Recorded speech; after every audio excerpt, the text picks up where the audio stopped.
Well, I've got a double door situation with a panic device that operates a mortise in the active door.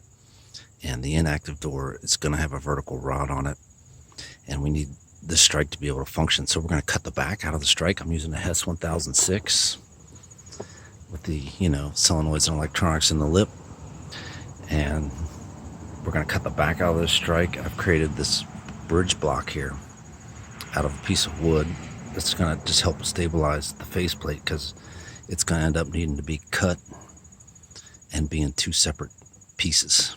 And for the deadlocker to stand on this face and deadlock the latch bolt, I want to maintain the face. Plus, we want it to look good. So with these strikes, you can poke through these tiny little holes on each side. I use these little paper clips here. When you don't have power, you can poke in there and release the latch bolts, so you can swing the lip open. And that's where I'm at now. I just stuck that block in there to hold it. Get rid of that. But here's the internals, and while I got it open, there is like this little raised portion on both ends that I ended up accommodating. I'm gonna lock this back, but also while it's open, this sets back in a little bit.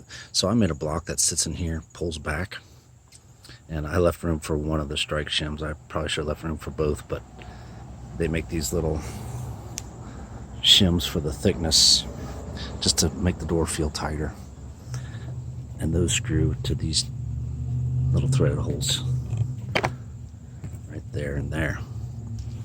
So when this locks back, now we're locked up. After I made the block, that's when those little raised portions down there were getting in the way. So I had to take a little 45 off the corner of each side just for clearance on that part.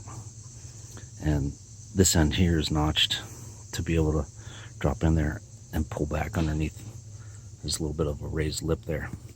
And you see here where this blue tape is, I'm going to be cutting this section of strike out.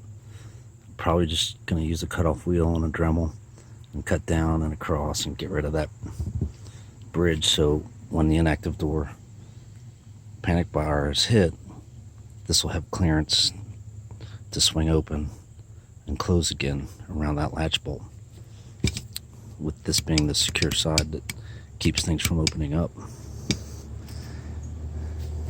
And I think this is 1 inch high. I went, I think, 11/16 wide. You might narrow that if you want to get both your strike shims in there. But how this goes now is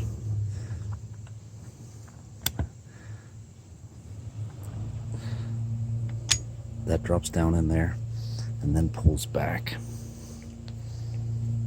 And I do have enough room in between here, that one of these shim plates will be able to install between that wood block and that. And then the depth of this is 3/4 deep from the faceplate to accommodate the full depth of our latch bolt.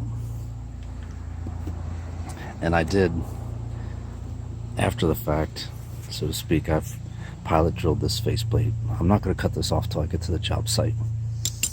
But with this wood block in place, there's some pre-existing holes on the top and bottom of this strike. So I circled those holes, pilot drilled. I'm going to use a couple small little Baldwin trim screws that are very short, and I may even put a little adhesive on the block, but not too much. I want to be able to remove it in case I have to replace the strike in the future. Don't have to remake the block. And I am going to be spray painting and blacking out this block, so take away from the wood situation and just kind of stealth it out. But so those are going to secure in the top there, and they're not going to be going in far. But because of that, I kind of offset the pilots for these faceplate tabs a little bit left of that center line of that screw.